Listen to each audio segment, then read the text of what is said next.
Hello everyone. Welcome to my YNR 24 spoilers. I hope everyone is having a wonderful day. Before we begin, please hit the subscribe button and give this video a thumbs up. Phyllis Summers, played by Michelle Stafford. Danny and Cricket's bachelor and bachelorette parties took up an entire hour of the young and the restless. But Michelle Stafford's portrayal of Phyllis Summers, with all of her neuroses on full display, was the true star of the event. The 3-time Daytime Emmy winner receives Performer of the Week recognition from Soap Central for her portrayal of a lady who is both lovely and a mess. Michelle Stafford, The Young and the Restless. On The Young and the Restless, Phyllis is often shocked when people believe she is mistaken. As they say goodbye to the single life, Phyllis can't be blamed for discovering Danny and Cricket's individual parties. She does, after all, reside at the Genoa City Athletic Club, where the galas are held. The Young and the Restless actually hosts the majority of their major celebrations there. Furthermore, you can't really hold Phyllis responsible for going from 0 to 60 when she attacked Cricket.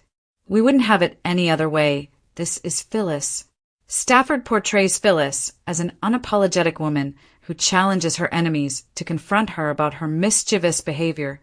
Nobody is better at playing the injured party than Phyllis, and she has never been one to let trivial details like facts change her perspective. Phyllis genuinely feels that she has been wronged. When Phyllis is attacking, she carefully omits her wrongdoings in a tone of bluster and resentment. When Phyllis made fun of Michael, played by Christian LeBlanc, for being at the GCC, we knew we were about to be treated.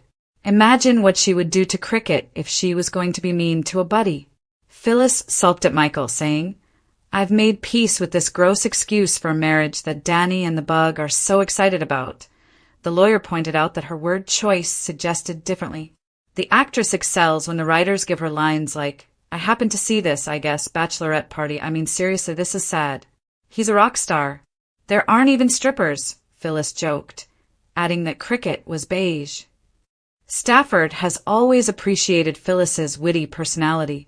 We knew Phyllis was going to go into the jazz lounge, where Cricket's party was being held, when she said, "You are not the boss of me," following Michael's farewell. Bug control.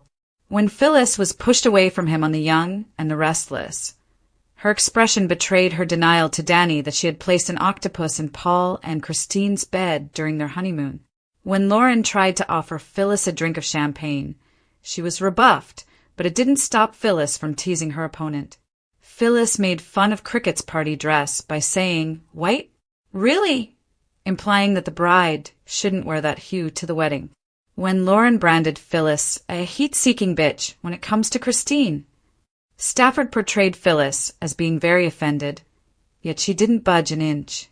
Cricket was the one who turned Phyllis's life upside down, not the other way around.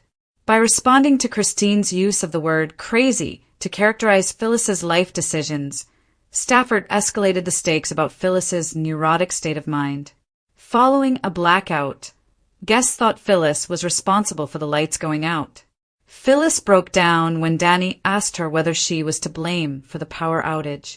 Phyllis was first opposed to listening to Danny's thoughts, but she later questioned whether he would admit that he had changed his mind regarding Christine. Stafford uses eternal batteries to keep Phyllis going. She simply never stops. On The Young and the Restless, Phyllis frequently asserts her innocence with such vigor that her opponents eventually concede. Phyllis, of course, quickly denied that she had ever placed an octopus on Paul and Christine's honeymoon bed, as Danny pointed out. Stafford brought a look to Phyllis's face that seemed to read, "Oops, yeah, I did do that, didn't I?" while she was facing the audience with her back to Danny. Kind yet insane. On The Young and the Restless, Phyllis secretly thinks Christine might be correct about her. Phyllis refused to budge from her criticism of The Young and the Restless.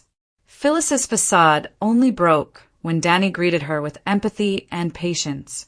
Phyllis's voice trembled as she said, "Christine called me crazy," to Danny. "I think she's right." Phyllis continued by saying that her mental health was harmed by Martin's imprisonment. Phyllis told her ex, "I'm a fool, aren't I, for holding on to someone who let me go a long time ago. aren't I? Although Stafford added pathos to her scene with her ex by telling him she wished him well despite the fact that she would never like Christine. Danny's continuous patience with Phyllis helped her relax.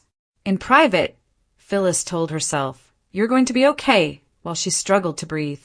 In everyday life, most of us edit ourselves when we wish to express our true feelings about someone. One of our favorite things about The Young and the Restless is watching Stafford's Phyllis express her opinions. Bravo to Stafford for doing a fantastic job at Danny and Cricket's parties. On her 97th birthday, Kate Linder, star of Young and the Restless, honors the late, great Jean Cooper. When Kane mentioned the late great-grand dame of Genoa City last week, Catherine Chancellor, a character on Young and the Restless, received a shout-out. Kay's YNR friends are now remembering her portrayer, Jean Cooper, with fondness on the anniversary of her birth. Catherine the Great, the Young and the Restless. On the wonderful lady's 97th birthday, cast members added their own greetings to the celebration. Laura Lee Bell said, "Miss Jean so much birthday cake red heart," on social media. "Such a perfect twosome you two were." Miss Jean, so much red heart. "Kate, this picture is so beautiful. Red heart you," Tamara commented. On Linder's post, Diana Barton and Tracy Bregman also sent best wishes for Cooper on her big day. Jean Cooper, happy birthday from paradise. In 1974, the year following its debut, Cooper joined the program. She portrayed Catherine Chancellor, a rich alcoholic who is terribly terrified of losing her husband, Philip. When Philip started dating Catherine's friend Jill, that concern became a reality. When Catherine drove Philip to his death while intoxicated, the two women's acrimonious enmity intensified. Their antagonism escalated once Jill's teenage son, Philip III, returned to the canvas in 1986. The two had previously clashed over other guys. Nina became pregnant with Philip III's son, Philip IV. Jill and Kay developed an obsession with Philip IV following the alleged death of Philip III, but Nina proved to be a strong foe. Jill discovered documents transferring the Chancellor estate to her, which led to a sour dispute between Catherine and Jill in the late 1990s. The two women started living together after a protracted argument. To their astonishment, Philip III came back to life and gave them an explanation for why he had staged his death. Catherine the Great. On The Young and the Restless, Jean Cooper played Catherine Chancellor Image, JPI. When her doppelganger, Marge, played by Cooper, who was driving her car and wearing Kay's clothes, was killed in an accident, Catherine was assumed dead. The real Catherine eventually reappeared.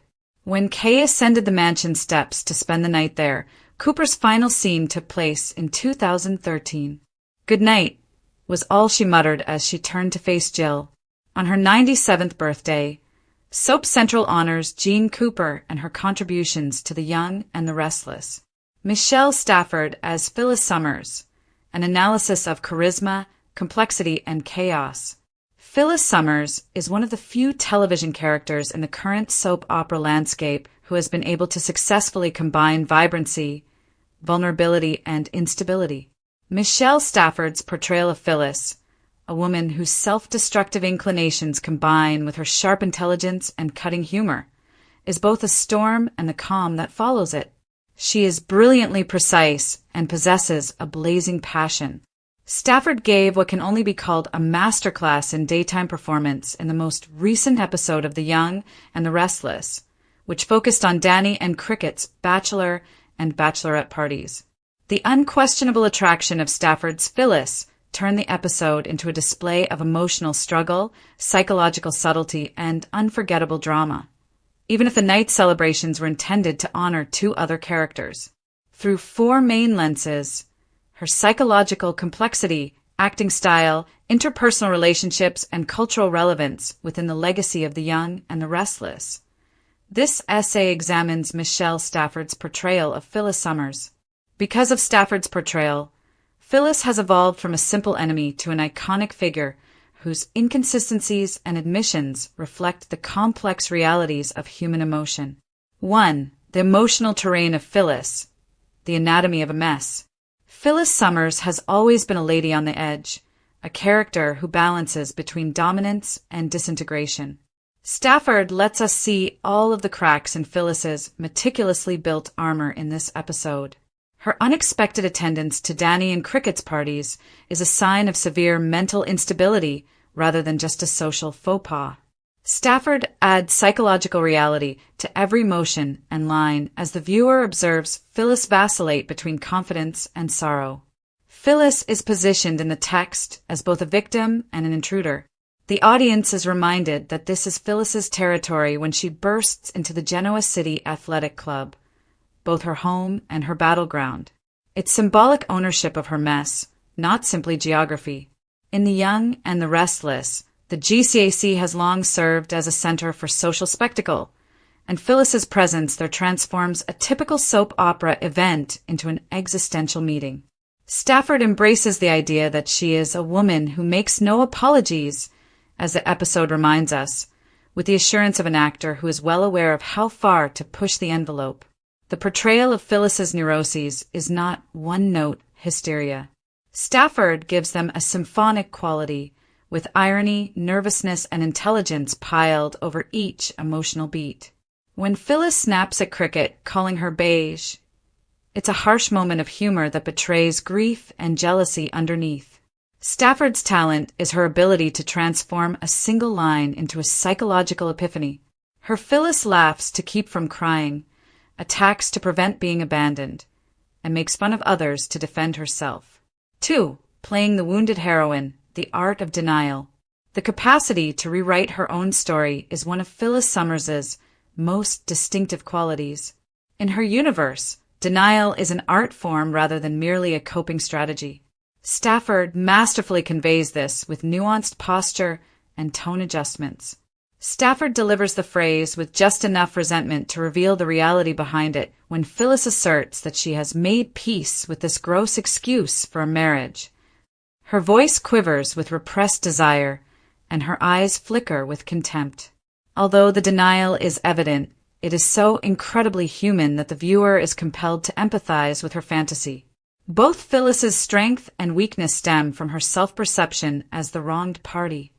She is portrayed by Stafford as a woman who is addicted to her own victimization and who holds onto the past because it gives her pain legitimacy. This is especially clear when she talks about the notorious octopus incident, a strange practical joke from her past with Danny and Christine. Phyllis denies sabotaging their honeymoon when Danny questions her about it, but her complicity is revealed by Stafford's cunning smirk. It's a moment that blends fun with history, a theatrical wink to the audience.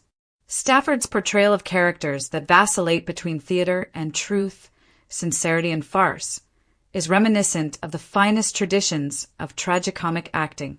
Her Phyllis personifies what critics frequently refer to as beautiful chaos, a character so broken but alluring that viewers are unable to turn away. 3. Using comedy as a protective factor. Genoa City's wise warrior. Timing is just as important in Michelle Stafford's portrayal of Phyllis as temperament. Even insignificant comments become character-defining moments due to her command of speech and humorous cadence. Her comment that Cricket's bachelorette celebration is sad and devoid of strippers is not only sarcasm. Rather, it is self-defense masquerading as jest. Stafford's humorous tone cuts through the tension like a velvet-wrapped dagger. Although comedy is rarely found in soap operas, Stafford gives Phyllis a sense of irony that makes her seem contemporary and approachable. Her response to Michael, "You are not the boss of me," perfectly captures Phyllis's defiance of authority and social norms. What distinguishes Stafford from her peers is her ability to transition from scathing humor and emotional tenderness in a single sentence. She performs for release rather than approbation. Every joke and jab is a tiny act of survival. 4. When reality strikes, the mirror of madness. A sudden blackout acts as a literal and symbolic moment of darkness as the celebration devolves into mayhem. Stafford's performance changes from defiance to sadness when Danny and others believe Phyllis is responsible for the outage. Once brimming with playful vitality, her face crumbles into vulnerability. The power outage becomes an outward sign of her internal collapse, which is her loss of narrative control, because it represents the meeting point of Phyllis's delusion and self-awareness. This moment is crucial. "Christine called me crazy," she finally confesses to Danny. The line lands with a shattering earnestness. "I think she's right." Stafford's eyes sparkle with calm destruction rather than theatrics as she softens her voice. It's a rare occasion that Phyllis's emotional barriers come down to show the scared, worn-out woman hiding behind her bluster. Stafford goes beyond the soap opera genre in this instance. Her nuanced and honest performance is on par with primetime drama. Phyllis's admission that "I think she's right" is a window into the cyclical nature of her mind, not a sign of defeat. She is self-aware enough to acknowledge her insanity, yet helpless to stop it. 5. The exercise of power. Stafford's mastery of anarchy. Michelle Stafford keeps total control of her acting, even while Phyllis's emotions collapse. Every facial expression is designed to convey many messages, and every gesture feels deliberate.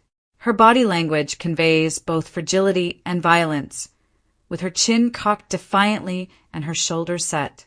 She seems to be repeating a mantra to herself to keep from crumbling when she tells herself, "You're going to be okay." Stafford's talent resides in her capacity to represent contrasts without finding a solution. In a single moment, Phyllis can be both charming and nasty, self-aware and delusional, victim and villain. The audience experiences whiplash, but that's exactly what's intended. Stafford won't play Phyllis in shades of gray, since life in Genoa City isn't black and white. Rather, she depicts her in bright reds, which are associated with danger, rage, and desire. 6. Jean Cooper's legacy and the heritage of powerful women. It's interesting to note that this episode aired close to the memorial service for the late actress Jean Cooper, who played Catherine Chancellor. Cooper's legacy as the quintessential strong woman, flawed but unbreakable, looms huge over the young and the restless. Cooper's Catherine and Stafford's Phyllis are both representations of the duality of strength and instability, making Phyllis a spiritual heir to Cooper. There was no denying the emotional connection when Kate Linder, Laura Lee Bell, and Tracy Bregman shared their condolences to Cooper. For actors like Stafford, Cooper's portrayal of Catherine established a benchmark for female complexity in soap opera narrative. Stafford's Phyllis, a contemporary representation of the strong, unrepentant woman who defies silence, is in many respects a continuation of that heritage. Through wit and determination, Cooper's Catherine fought against addiction, love, and loss. These same characteristics are channeled by Stafford's Phyllis, but they are amplified by neuroses of the 21st century, such as obsession, self-sabotage, and emotional transparency. Both characters serve as a reminder to viewers that women in soap operas are the architects of their own demise and redemption rather than only serving as antagonists for male drama. 7. Phyllis Summers's theatrical architecture. From the perspective of performance analysis, Stafford's portrayal is a prime example of how stylization and method acting interact. She embraces the elevated theatricality that characterizes soap operas, while keeping Phyllis's feelings grounded in reality. The end effect is an operatic and impromptu performance. Stafford's ability to manage his voice is especially noteworthy. Her tone fluctuates between being low and tremulous during confession and cutting and caustic during conflict. Her use of quiet has just as much impact. Stafford says a lot without saying a word when Phyllis listens to Danny with a tightened jaw and a quivering lip. It's a masterclass in moderation in the face of excess. Stafford's body language visually depicts a woman who is struggling with herself. Her posture alternates between being exposed, hands open, eyes direct, and defensive, arms crossed, body inclined away. Phyllis's mental conflict between her need to connect and her fear of rejection is reflected in this physical contrast. 8. Relationships as reflections: Michael, Danny, and Christine. Her broken self-image is reflected in Phyllis's interactions with other characters. Stafford portrays the perpetual ex with Danny, the woman who loves too much and too destructively. Every interaction has emotional weight because of their chemistry, which is tinged with bitterness and melancholy. Phyllis's erratic behavior contrasts with Danny's forbearance, producing a tragic yet endearing relationship. Another aspect of Phyllis's personality is represented by her verbal sparring with Christine, cricket envy combined with moral outrage. Stafford creates a conflict between Phyllis's view of herself and society's opinion by making her hatred for Christine seem both personal and symbolic. Michael, her reluctant confidant, comes next. Phyllis's sardonic deflections betray her need for approval, while Stafford's relationship with Christian LeBlanc adds hilarity to their scenes. Stafford briefly lifts Phyllis's mask when Michael calls her out, displaying a brief moment of emotion before she quickly hides behind sarcasm once more. 9. Sweet but psychotic. The mastery of regulated insanity. The essence of Phyllis is summed up in her statement, "I think she's right," in reference to being labeled crazy. Phyllis's volatility cannot be sanitized by Stafford's portrayal. Rather, she turns insanity into a type of wisdom, a greater awareness of loss and treachery. Phyllis's self-awareness makes her more intriguing rather than less threatening. She is a character who continues to play the game while knowing she is broken. Instead of passing judgment, Stafford infuses this dualism with empathy. Her Phyllis wants to be seen and understood, even in her disorder, more than she wants to be saved. 10. The week's top performer. Why Stafford is unbeatable. Michelle Stafford's selection as Soap Central's Performer of the Week is both necessary and justified. Stafford turns performing during the day into an art form. Her reputation as one of the best in the medium is cemented by her ability to swing between rage and vulnerability, sadness and laughter. Stafford adds psychological depth to a genre that is frequently written down for being melodramatic. Her Phyllis is a case study of human contradiction rather than a caricature. It's like listening to an emotional symphony, a blend of chaos and grace, as you see her fall apart, then reassemble and then fall apart again. 11. The cultural effect. The significance of Phyllis. Beyond her stage presence, Phyllis Summers personifies the intricacies of contemporary femininity. She is fiercely independent, emotionally open, and unapologetically flawed. Phyllis's messiness turns into her resistance in a society that frequently expects women to be calm and obedient. More than just a fictional character, Michelle Stafford has made Phyllis a cultural mirror that reflects our inconsistencies. She challenges viewers to consider whether craziness is the cost of authenticity and whether passion and calm can coexist. 12. Conclusion. Phyllis Summers' everlasting flame. Michelle Stafford's performance as Phyllis Summers ultimately serves as evidence of the timeless appeal of character-driven narrative. Stafford gives life to a woman who refuses to let her mistakes define her through humor, anger, and heartache.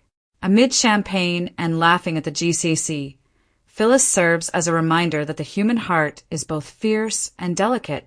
Like Catherine by Jean Cooper before her, her story is about perseverance, the determination to blend in with the background. In a nutshell, Michelle Stafford's portrayal of Phyllis Summers is a masterwork of contradictions, a woman who is simultaneously a mess and magnificent.